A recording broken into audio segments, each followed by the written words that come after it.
Good morning, everyone. Welcome to episode number 71 of Merritt in the Morning. 3 years. Actually, we didn't have a 3-year anniversary celebration. Jim. Nobody cares. Okay. All right. Sure they do. There are tens of people that care that this is our 3-year anniversary. Ones of people. Ones.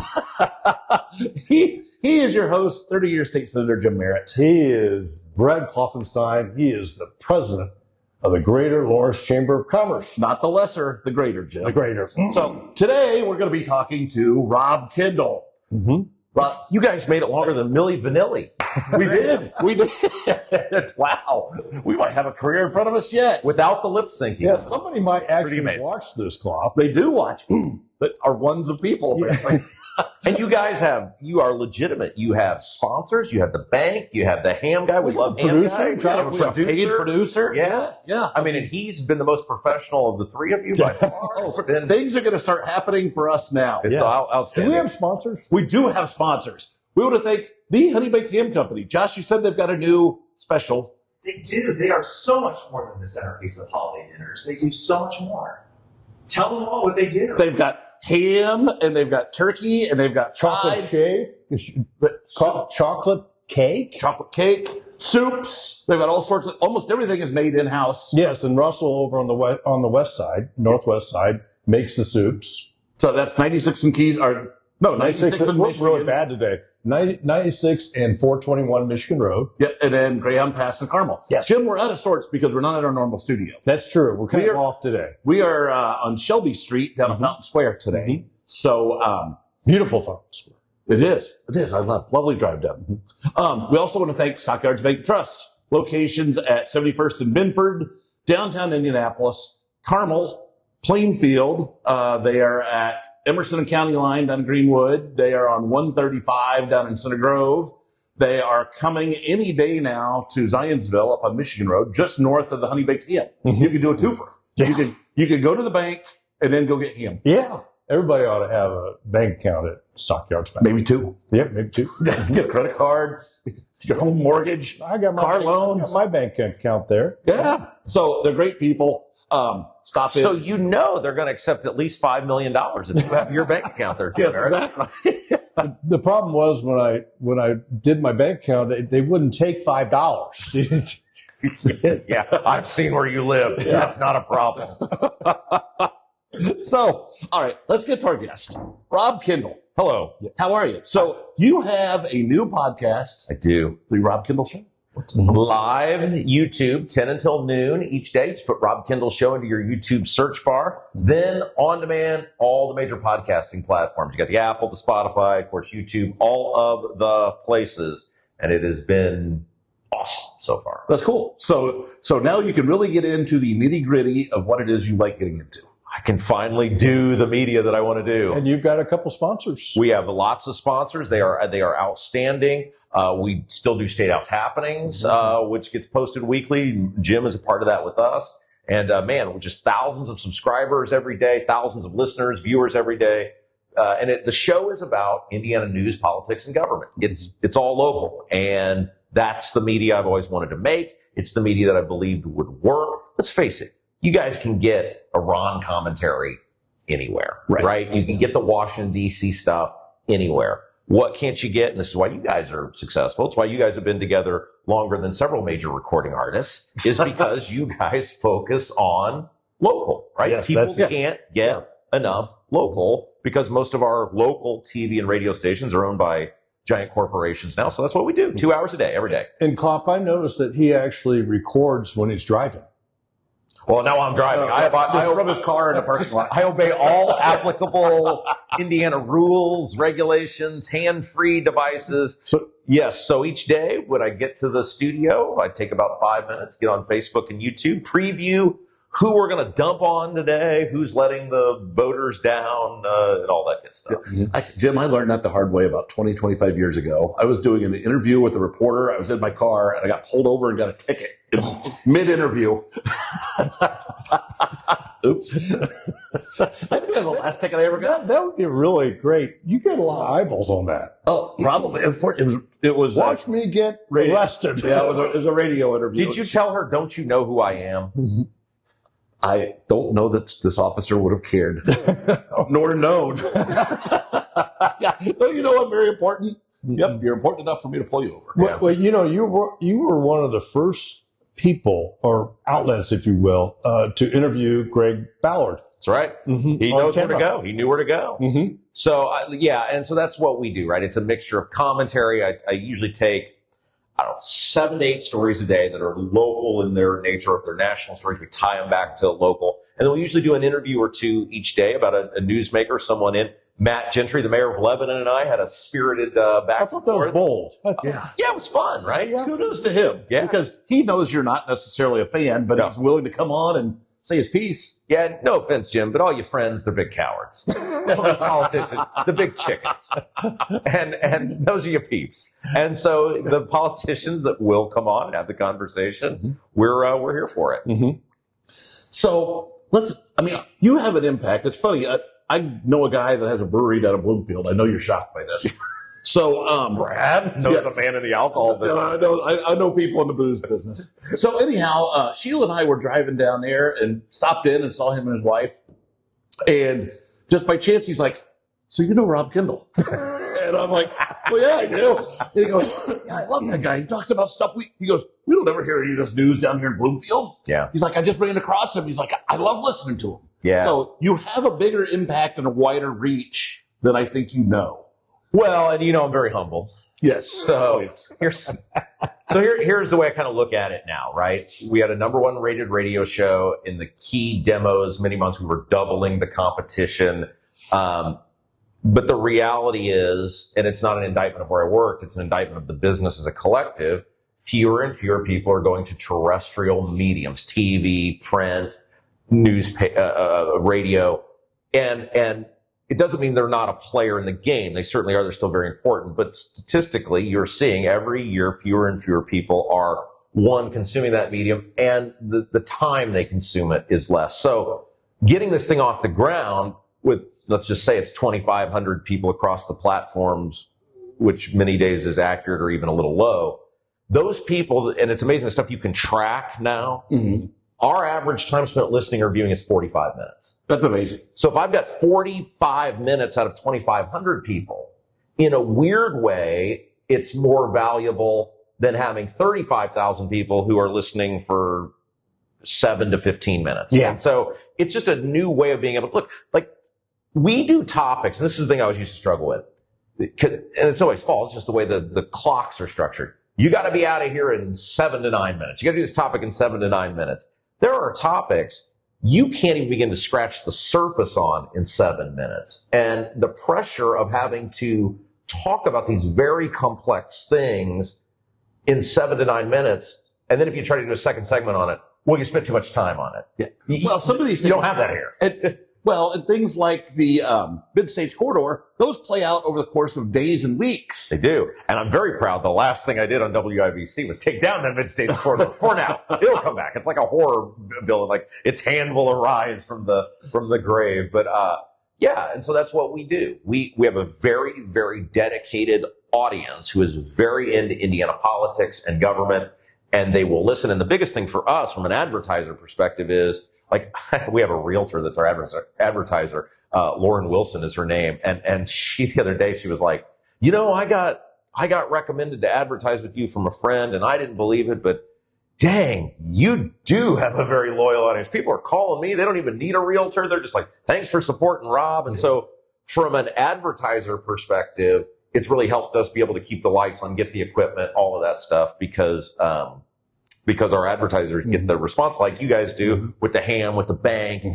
all of those sorts of things. Yeah. It strikes me that people are hungry for content. Yeah. And when they pick up the Indianapolis Star in the morning and they have the scores from 2 days ago, it's not an immediate,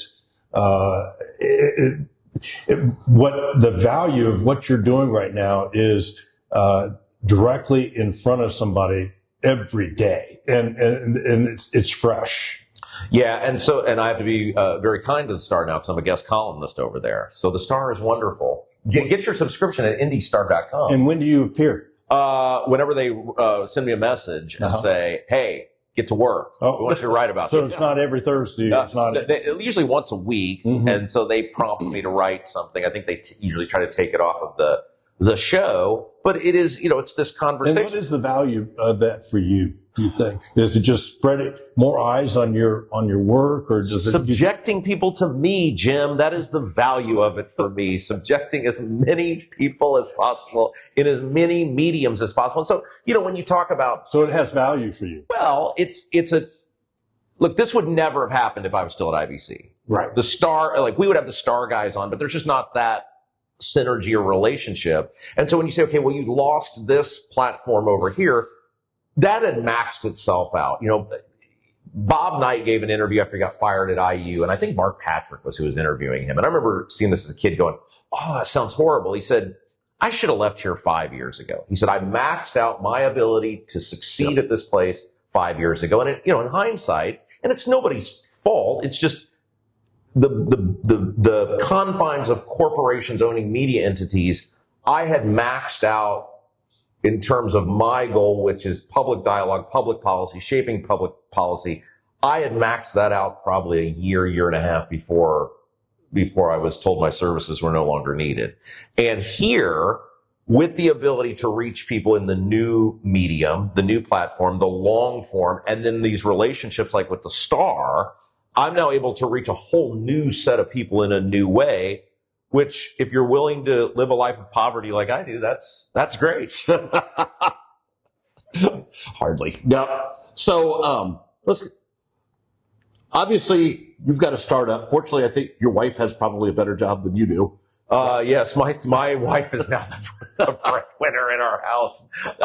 I will joke with her all the time because I said, when I was in college, I hated math. And so literally when I went in to the office at IUPUI, they're like, what do you want to do? I was like, well, which one don't you have to take math? We have this fabulous general studies program for you where you can take great classes like history of television and history of the Beatles and history of Jimi Hendrix. And you're like, well, this seems great. And I had, like a 3.8 GPA. And it's like, how could you screw up history of television, right? But then you get these nice letters from the university. You're on the dean's list. You're this, you're that. And then you realize, well, crap. In the real world, this isn't very applicable to anything other than nothing. Mm-hmm. So now my wife, she works in the cybersecurity field.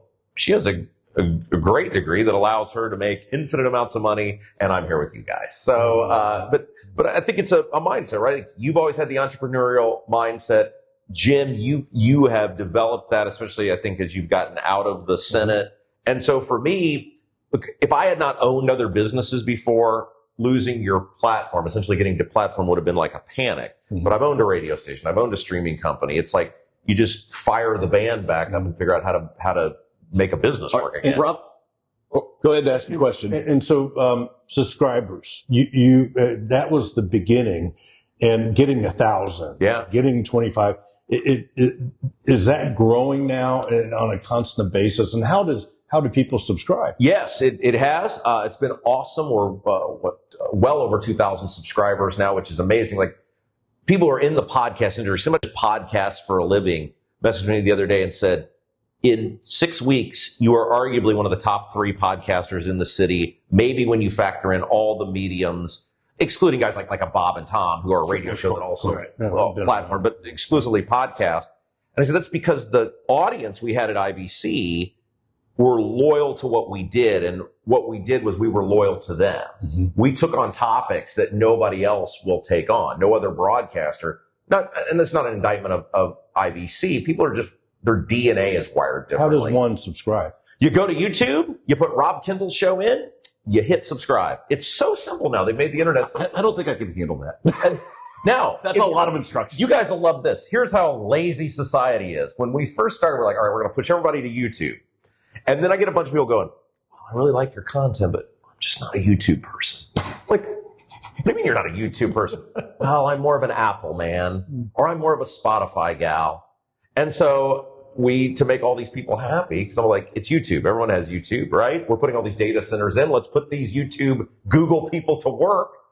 Now we're on Apple. You can subscribe there. We're on the Spotify. You can subscribe there. Leave us a 5-star review. I mean, like, do you guys have this problem? I have this problem at my house with streaming where there's too much content now. Yes. I can never settle on content because I'm always worried there's something better that I'm missing out. Do you guys have this issue? Yeah, yes, I have. But do we have sponsors? Yes, we do. So hold this thought. So we're talking to Rob Kendall of the Rob Kendall Show. That's Jim Merritt. I'm Brad Kloffenstein. We want to thank our sponsors, Stockyards Bank and Trust, locations at 71st and Binford, Carmel, downtown Indianapolis, Plainfield, Greenwood, which is right in front of the Ale Emporium, Greenwood, 135 down in Center Grove, getting down towards Trafalgar. Mm-hmm. So if you're a deep South Sider, did I say Plainfield? In front of the Dick's Sporting Goods are out in Plainfield. Mm-hmm. They are coming to Zionsville up at 116th and Michigan Road. Right down the way from the ham place. Yeah, right up the street from the Honey Baked Ham Company. Locations at 96th in Michigan, Greyhound Pass in Carmel. Yeah. So it's funny how they work together. Yeah. Symbiotic relationship. Mm-hmm. People that like Stockyards Bank like him. Mm-hmm. We're going to go with that. Yep. So, guys, the internet will allow anyone. Yes, the thing about the internet. They'll take anyone. Yes. So, and somehow people find us. That's right. Just like you. So let's get back to from a wee young Kendall as a tot, a Rob Kendall as a tot. How did you get from there to here? I know that's hard work. I need 40 years condensed to 40 seconds. Most everything I've done in my life is about trying to impress girls. Okay. Well, you got a great one now. Yeah, that's right. And now I have two girls in my house. I have a 2.5-year-old baby Tyrant. She's awesome. And so when I was a kid, I used to grow up listening to the radio, and it was like this it was this world you couldn't see. And I'm sure the DJ on the other end was some probably horribly obese person eating a chili dog, smoking a cigarette. But in my mind, this guy was like where the action was. The coolest guy in town. Right? And so it's like, I kind of want to be that. And now it's weird because I do video podcasting, which that's where the world is. Yeah. But the idea of the thrill of the imagination, right? And I remember when they told us at IBC, they're like, we're bringing in the YouTube stream. And I was like, oh, really? Like now people will be able to see what we do, and the imagination of not being able to know. And that's a very, I realize, like 1950s view of the world. Like there should also be an American flag in front of me and an apple pie on the windowsill. Mm-hmm. But radio is my love. I grew up listening to WIBC. I grew up listening to Bob and Tom and Rush Limbaugh. And so from the time I was a little kid, that's like some kids want to be pro athletes. Some people want to, be president. I wanted to do a midday show on WIBC. Well, Brad, when people were trying to convince me to get in the canoe with him, and it was a new world for me. When we were talking about, he would come over to the State House and we would do what was it, Capitol Happenings? It became State House Happenings. Yes. Yeah. And you had just finished the Donald Trump interview. That's right. And tell our viewers what you were thinking about that really famous interview now. And were you nervous about it? He was complimentary. You got along.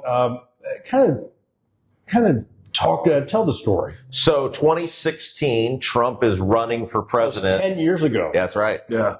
Thanks to the fine folks at We Grow Hair Indy, my hair still looks the same.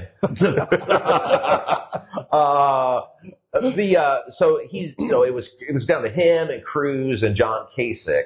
And they knew he was going to be the nominee, but they were trying to get this thing wrapped up. Like if he won Indiana, that was basically going to be it. So you guys remember, like, Cruz camps down in Indiana. He's got like an army of people. Kasich is doing all. Didn't Kasich and Cruz, like, one said, all right, you take Indiana, I'm going to take this. So they kind of tried to divide up their fortunes. And, it was utterly ridiculous, as are most of our politicians. So the problem with Trump is Trump's like King Kong. You can put him in a Wendy's at 2 a.m. and 10,000 people are going to show up. But you can't do traditional politicking with Trump. Like, Trump can't go out and knock on a door. Like, you can't do that. So the problem that Trump people had is like, okay, how do we do something that resembles retail politicking without having Trump have to do retail politicking? And so one of the things they came up with is they said, this guy, which was me, I had in Hendricks County, I had a nightly radio show where basically for 30 minutes each night, I would just interview a mover, a shaker. You interviewed me once. That's right. Yes. And we made you a beloved, it was like Taylor Swift level of glamour and fortune that came into your life, Brad. And so they said, well, this guy that's a pretty big supporter of Trump, I didn't like all Trump's policies. I just liked that he made people miserable, and I thought that was kind of fun because we're all going towards the volcano anyway, folks. Like, this is our message for today. You don't know it yet, but it's over, no matter what field you're in. Do you want to sprint or do you want to walk slowly?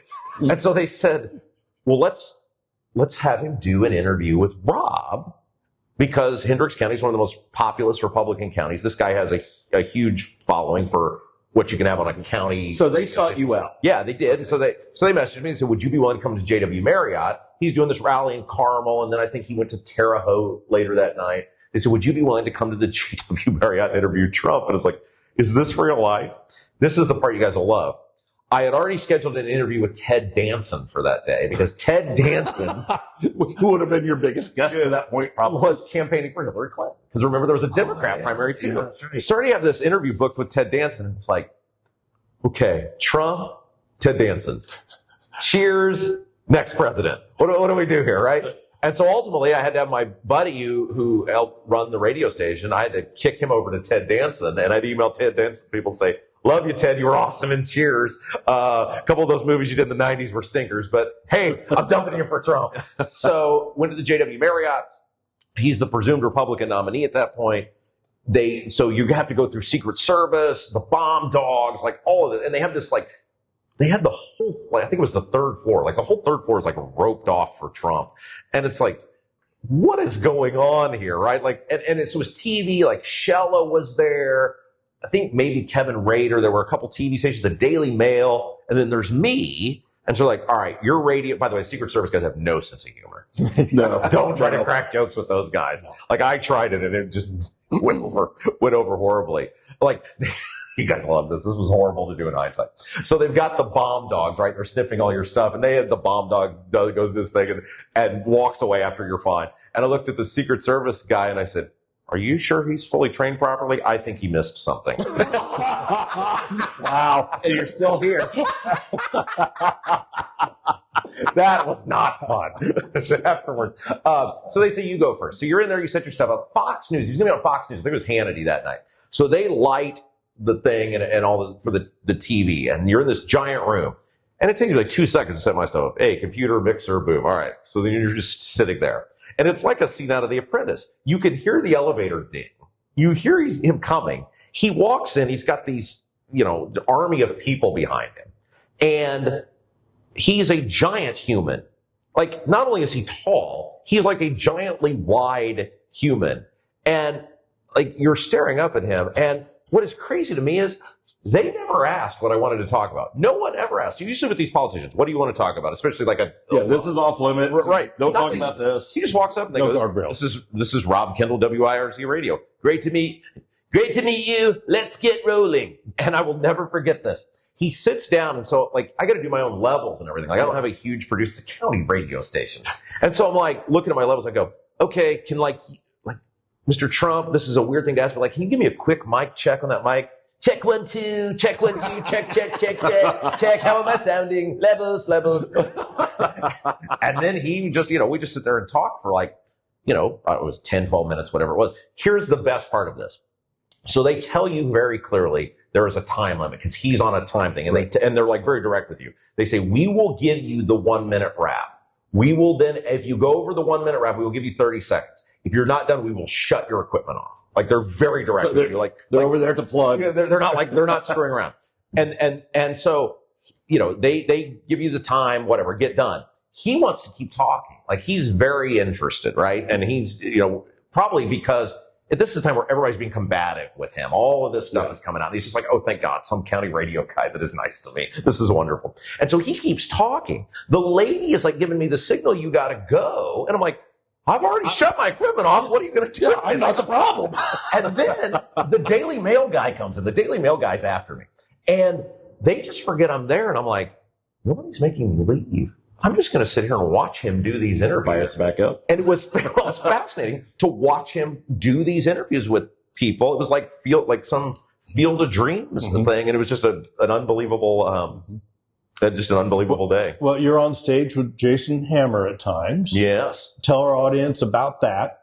Hammer and I have been friends for years. We did a live show back in March, which sold out at Mad Hatter, about 250 people. In that, they kept having to open up more tickets, and I think it goes to how much people love what we did, and people know that I was willing to go to the mat for them, no matter what the policy was. And look, who knows why I ended up not being at IBC anymore? But the reality is that we were always willing to put the audience ahead of ourselves. And I think people pay that back with the podcast. I think people pay that back with like what, you were talking about your buddy that way away from where we're at now. Yeah. That's why we do what we do. You're threatening to do it again. Yes. I think I'm going to do another live show. I think we're going to do at least 2 of them. We're very popular in Southwest Indiana. Those people down there with that Mid-States corridor, they love us because they see, they couldn't get anybody else to cover their story. And we looked at it and said, this is horribly corrupt. This is ridiculous that the governor, his business is going to make money off this project that nobody wants down there. We'll take this on. And man, I think you'll find, and you guys have found this over the years, if people believe you're not BSing them, if they believe you're loyal to them, if they believe you're genuine, they'll pay it back to you. Oh, yeah. And so, we're not on IBC anymore, but I think we're doing better media than we've ever done. I'm having more fun than I've ever done. The memories of IBC, like whether it's MS or Urban One, they allowed me to live out my dream. You're never going to hear me say anything bad about that. It's their company. They can do what they want. I'm disappointed the way it ended. I think after 9 years, just letting it play out all that time and not talking to a guy, I don't think that was right. But I'm thankful to them for letting me live out my dream. I think I paid it back to them in the ratings and the revenue they were able to generate. And to the audience, right? This is why I'm glad I'm able to do stuff like this. Thank you for letting me live out my dream. Without you guys, there would have been no me. And so that's why we're doing what we're doing now, to keep those conversations going. So I know you've hit on a niche where there's a void. We talked earlier about local news is missing. You see, like the Boss Hog of Liberty podcast. Yeah. I mean, they focus on Henry County and East Central Indiana, but there's not a lot of coverage of that. Right. And so 30 years ago, when I first got into politics, one of the reasons I was successful, air quotes, with the Libertarian Party was, at the time, Indiana had 60 local newspapers. So every town of 10,000 people had a local newspaper that was just clamoring for content. And I would reach out to all these local newspapers, and the Star might not cover me, but the one in Bedford would. Yeah. And, so you take the path of least resistance. Well, now most of those newspapers are gone, and there's nobody covering what those newspapers used to cover on local news. So you guys know this, and you know this because you spent 30 years in the State House. People depend on leverage in politics, and to some extent in media. What can I leverage against you? And that's why so many people don't do what's right. And so when I started this thing, several people reached out to me willing to be a part of this venture with me, potentially back the venture.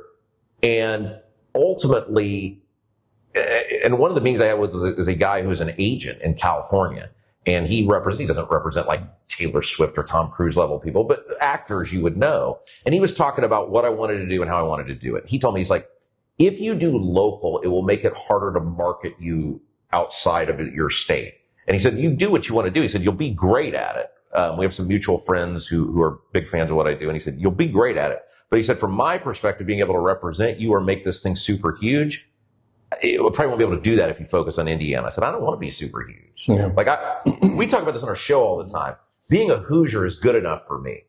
Being a Hoosier is good enough for you guys. I think part of why we get such bad public policy now with all these foreign companies coming in and these HB1 workers and these bad economic development deals through the IEDC. So a lot of our politicians, being a Hoosier isn't good enough. We got to compete with the Triangle in North Carolina. We got to this, we got to that. To me, doing this is good enough. Like, I don't need to be famous. I don't need to be rich. So there's no leverage over me. We're going to show up and talk. We're going to do what we're going to do. He's giving we've got to go sign. It's like the Trump people. You're out of here. So I know we got to wrap up here Jim, soon. who have we been talking to? Rob Kendall, do you think we have any sponsors left after this? I don't know. We'll see. The ham We'll get guy more loves crazy. me. The honey baked ham guy was a huge fan of what we Actually, did. yeah, Mike Cal. Yeah, Mike and Amy are awesome. Mike is awesome, and he will stay with you through thick and thin because he loves you guys. Like, it was nauseating. Full disclosure, I was trying to steal some of your business from him one time, and he's like, no, I'm never. Well, Paul Moan likes us too. Yes, she does. So Stockyards Bank. thanks to Stockyards Bank and Trust, locations all over central Indiana, and they're coming soon to Zionsville, followed by Whitestown, followed by Fishers. And also, thanks to the Honey Baked Ham Company, locations at 96 in Michigan, Greyhound Pass, and Carmel. They are open for lunch and dinner. I think they open at 10 a.m. and they're open till like 6:30. You can eat in, you can carry out. Mother's Day is coming. Oh, Mother's Day is coming. Heck, they can cater that whole thing for you. Your mom would be so happy if you just dropped a giant ham in front of her. Yes. Just said, Actually, my mom really would. No, that's what I'm saying. She's one of their best customers. Moms would love that. That's Yeah, a my mother-in-law phenomenal- loved it at Easter. Absolutely. No question about it. Yes. And your fabulous producer, who whatever Yes. you're paying him, you should double that. He would love a giant ham put in front of him. Yeah, Josh Gillespie, who makes all this happen. Thank you, Josh. Josh is a known quantity. He has done fabulous work over the years. And he stuck and, around through the show. I can't Yeah, he believe has. he's been willing to keep working with you guys all this time. Yes. So, Rob, thank you very much. Thank we'll you, have to do guys. this again because we only touched on about a tenth of what Let's do it. wanted to Yeah. talk about. Yeah. So, And you notice I didn't let you get into anything personal. I told you, Merritt, I was going to filibuster you. We got it done. We got it done. yes. All right. Thank you all for watching. We'll hopefully be back with episode 72.